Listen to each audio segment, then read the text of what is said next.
साथियों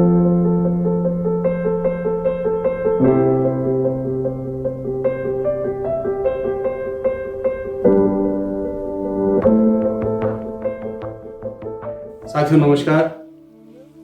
अपने आंसू अपने होठों की हंसी तक ले चलो, अपने आंसू अपने होठों की हंसी तक ले चलो, फिर हंसी को दूसरों की जिंदगी तक ले चलो, कि जो बहुत गहरे अंधेरों से निकल सकते नहीं, तुम उन्हीं लम्हों को फिर से रोशनी तक ले चलो। जी हाँ, आज मैं ऐसे एक व्यक्तित्व की बात करना चाहता हूँ जो बाकमाल शख्सियत हैं, जिन्होंने शिक्षा के क्षेत्र में बहुत प्रयोग किए और गरीब तबके के बच्चों को अपने यहाँ लाके पढ़ाया। आत्मनिर्भर बनाने का केंद्र सरकार को प्रस्ताव दिया, जिसके बाद आत्मनिर्भर जैसा एक स्लोगन हमारे देश के प्रधानमंत्री श्री नरेंद्र मोदी जी ने दिया। डॉक्टर अशोक कुमार गदिया ने वाणिज्य स्नातक की परीक्षा राजस्थान विश्वविद्यालय से वर्ष 1980 में उत्तीर्ण की। नवंबर 1988 में आपने the institute of chartered accountants of India की सदस्यता प्राप्त की। वर्ष 1988 में आपने Messrs Anil Ashok and associates CA firm की स्थापना की, जिसके आप सक्रिय सदस्य और वरिष्ठ सहभागी हैं। आपको कराधान के क्षेत्र में 30 वर्षों का अनुभव है। इस अनुभव को आपने अपने तक ही सीमित नहीं रखा, अपितु कर विषय के जिज्ञासु छात्रों का भी पथ प्रदर्शन किया। आपको इस कार्य के लिए दिल्ली सरकार के बिक्री कर विभाग की राष्ट्रीय राजधानी क्षेत्र सलाहकार समिति का सदस्य नियुक्त किया गया। कर संबंधी अपने अति विशिष्ट ज्ञान की वजह से कर विभाग के क्षेत्र से जुड़े व्यक्तियों में आपका नाम सम्मान के साथ लिया जाता है। आप पिछले 20 वर्षों से कर अधिकारियों के अनिवार्य प्रशिक्षण का कार्य भी कर रहे हैं। डॉक्टर गदिया का प्रारंभ से ही शिक्षा के क्षेत्र से अनन्य संबंध रहा है। आप इस क्षेत्र में कुछ विशेष करना चाहते हैं। अपने विद्यार्थी काल से ही आप छात्र आंदोलन के साथ जुड़े रहे। देश प्रेम के साथ साथ शिक्षा प्रेम भी आपका अंतरात्मा में रचा बसा है। शिक्षा को आप अमीर गरीब प्रत्येक वर्ग में पहुंचाना चाहते हैं। आपके हृदय में पुरातन भारतीय संस्कार कूट कूट कर भरे हैं। आपके तरल सरल हृदय में भारतीय संस्कारों की पुण्य गंगा अविरल बहती है। इसी भावधारा से ओतप्रोत आपका हृदय भारत की हर पीढ़ी में उसी संस्कार के दर्शन करना चाहता है, ताकि सुनहरा तथा व्यवस्थित भारत बने। भारत की भावी पीढ़ी विद्वता के साथ साथ संस्कारवान बने, इसलिए आपने शिक्षा ग्रहण करने के लिए नए संस्थान स्थापित करना प्रारंभ किया, ताकि सभी युवाओं को शिक्षा के समान अवसर प्राप्त हो। आपका उद्देश्य है कि शिक्षा संस्थानों में अध्यात्म विद्या की नींव पर भारतीय शिष्टता के संस्कार, देश प्रेम, लोक सेवा, संसार के पुरातन और नूतन शास्त्र, ज्ञान विज्ञान व शिल्प कला आदि विभिन्न विषयों की वृद्धि हो। वर्तमान में आप भारत के विभिन्न संस्थानों के महत्वपूर्ण पदों पर आसीन हैं। संस्थान एवं समाज की प्रगति में आप अति महत्वपूर्ण भूमिका निभा रहे हैं। आपका मानना है कि देश में सामाजिक परिवर्तन एवं उत्थान तभी संभव होगा जब युवा पीढ़ी जागरूक होगी और उसकी सोच में आमूल चूल परिवर्तन होगा। आप प्रत्येक युवा के मानस पटल पर भारतीय संस्कारों की अमिट छाप को अंकित कर देना चाहते हैं। आपके जीवन का परम लक्ष्य है कि आप युवा पीढ़ी के साथ रहकर ही कार्य करते रहें। प्रभु आपको असीम शक्ति प्रदान करे।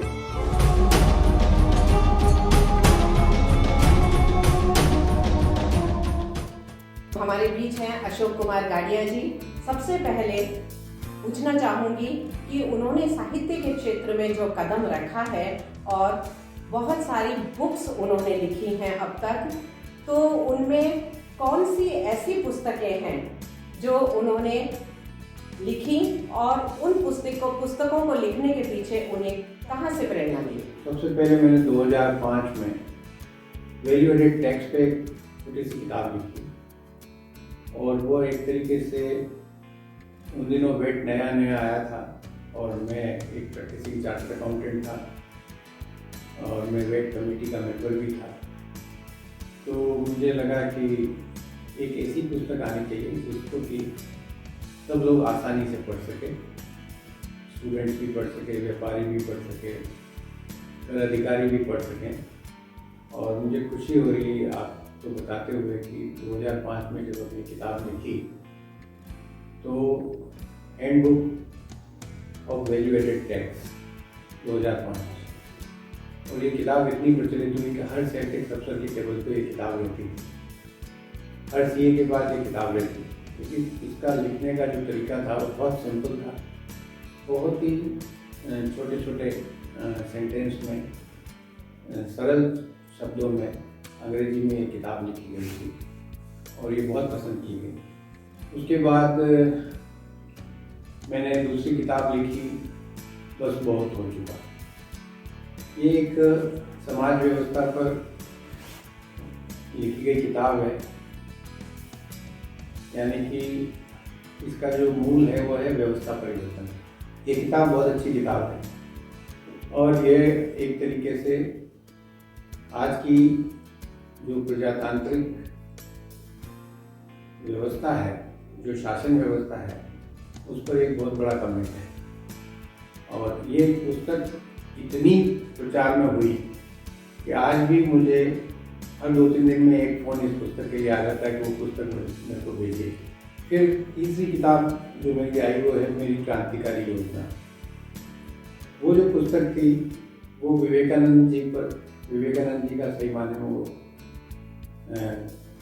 कल मद्रास में दिया गया भाषण है विक्टोरिया हॉल में। और विवेकानंद जयंती पर मुझे बोलने को जब भी कहा जाता था तो मैं बहुत किताबें पढ़ने के बावजूद भी मुझे लगता था कि मैं विद्यार्थियों के बीच में विवेकानंद जी को कैसे पेश करूं।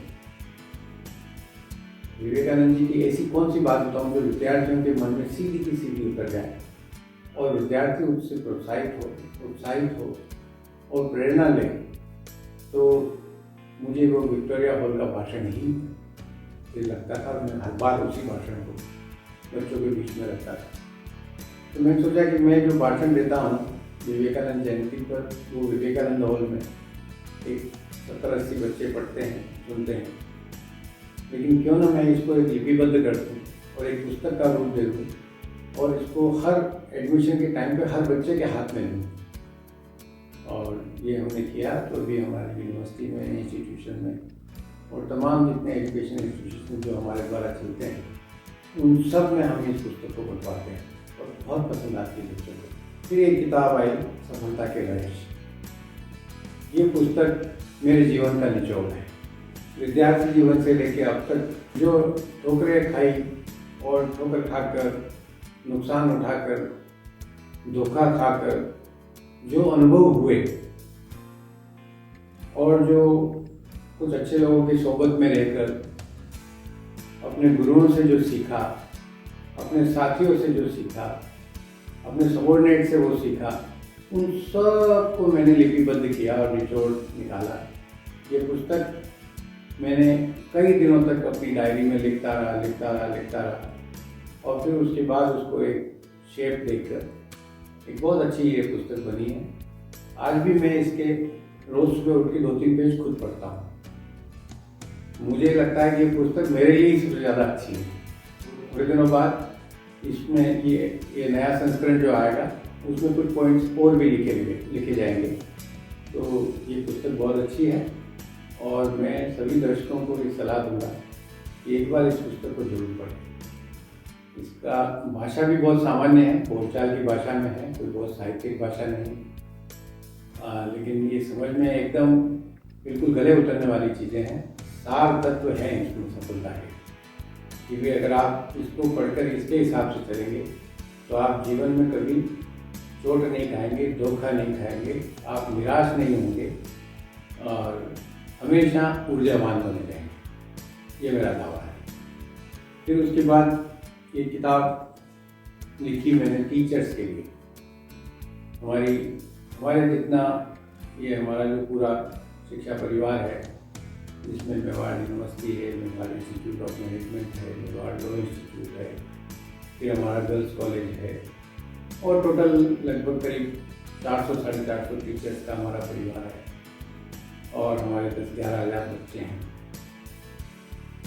उसमें टीचर्स को हमारे यहाँ कैसे पढ़ाया जाता है, कैसे हमारे यहाँ बच्चों को संस्कार दिए जाते हैं, उनकी काउंसलिंग कैसे की जाती है, हमारे पढ़ाने के तरीके क्या हैं, बेसिकली एक अध्यापक में क्या क्या गुण होने चाहिए और अध्ययन अध्यापन के माध्यम से समाज जीवन में कैसे परिवर्तन लाया जा सकता है, कैसे हम एक अच्छे प्रशिक्षित, ऊर्जावान, देशभक्त, समाज के प्रति संवेदनशील समाज बच्चों को तैयार कर समाज जीवन को दे सकें, ये सब इसमें लिखा गया। मेरा दावा है कि अगर इसको पढ़कर इसके हिसाब से चलेगा तो वो जीवन में शिक्षक से गुरु के रास्ते पर अग्रसर होगा और वो अंतोत्तरवा एक गुरु बनेगा।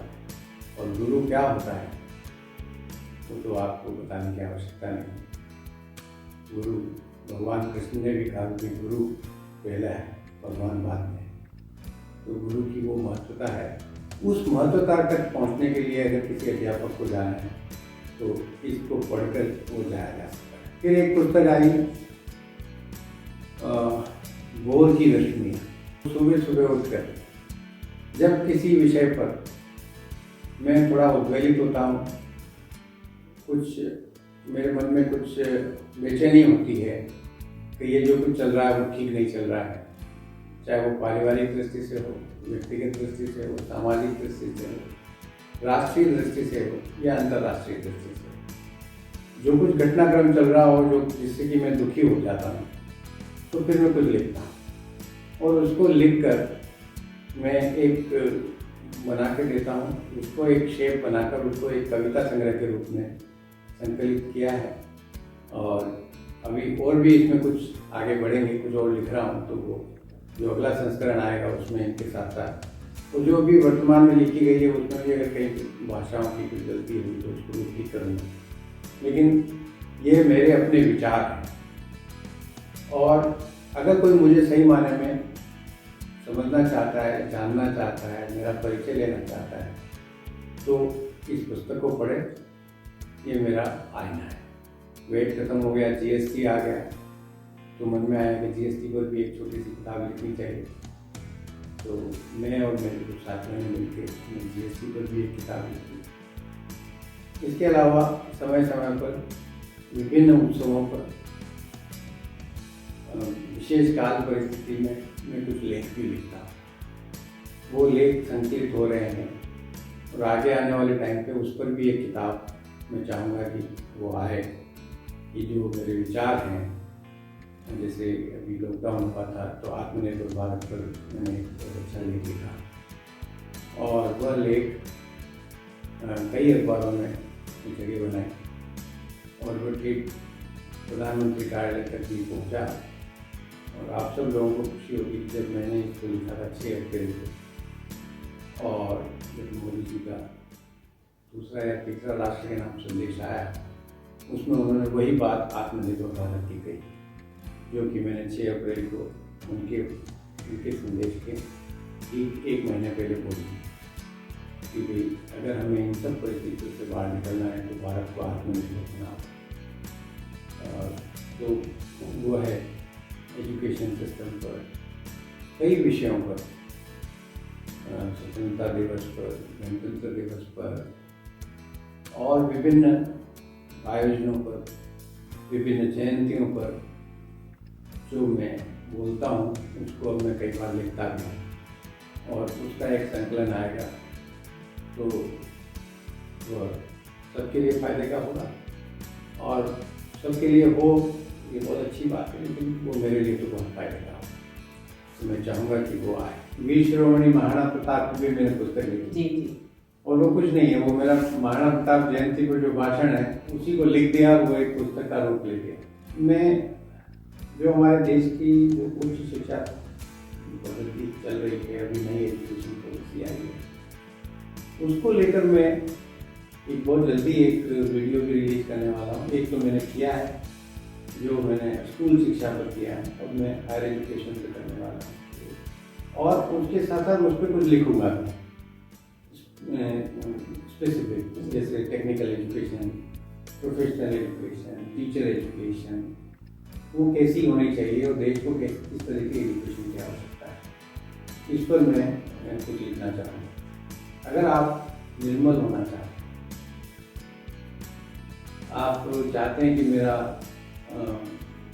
दिन अच्छा बीते, और जब मैं शाम रात को खाना खाने के बाद सोऊं तो मैं बिल्कुल गहरी नींद सोऊं। तो मेरी आप सब लोगों से सलाह है कि आप कुछ पढ़िए और कुछ लिखिए। लिखने से जो मन में आ रहा है सब लिखिए। इस बात की चिंता मत करिए कि मेरे शब्द कैसे हैं, मेरी भाषा ठीक नहीं है, मेरी छोटी बड़ी की गलती हो रही है, मैं ये क्या लिखा हूँ। जो मन में आ रहा है लिखिए। लिखने के बाद उसको जब आप वापस पढ़ेंगे तो कहीं ना कोई शेप आप उसको देंगे, और वो एक बहुत ही नायाब चीज़ बन जाएगी, ये आप मानिए। चलिए, समाज उसको पसंद करे ना करे, लेकिन आज के 10 साल बाद, 15 साल बाद आप खुद पढ़ेंगे तो आप बहुत उत्साहित होंगे, अरे मैंने ऐसा लिखा, कितना सुंदर मैंने लिखा है इसको, और ऐसा मैं लिख सकता हूँ क्या। अभी मेरी एक किताब आ रही है कश्मीर, ये 5 साल मैंने कश्मीर में लगाया, कश्मीरी बच्चों को पढ़ाने के लिए लाया, फिर उनकी स्कॉलरशिप का झगड़ा हुआ, भारत सरकार के साथ संघर्ष हुआ, और अल्टीमेटली हम लोग कोर्ट से जीते। पर उन दिनों उन 2000 परिवारों से कश्मीर में संबंध रहा 5 साल तक लगातार।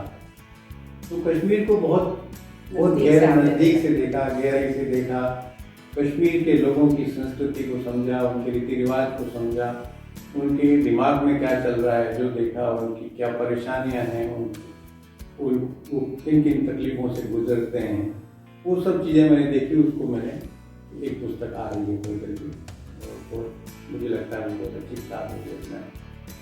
तो ऐसा मैंने लिखा, पर जब मैंने उस पुस्तक को लिखने के बाद लॉकडाउन के दौरान लिखा, मैंने लगभग 575 पेज अपने हाथ से लिखे, और जब वो टाइप होकर वापस आया, जब मैं फिर पढ़ा तो मुझे लगा क्या मैं ऐसा लिख, पढ़ो और लिखो, ये मेरा तो संदेश है। और आप जब लिखोगे तो आप व्यवस्थित हो, आप अनुशासित हो, आपकी भाषा भी सुंदर है, और बोलचाल भी आपकी अच्छी है। मेरा यही संदेश। बहुत बहुत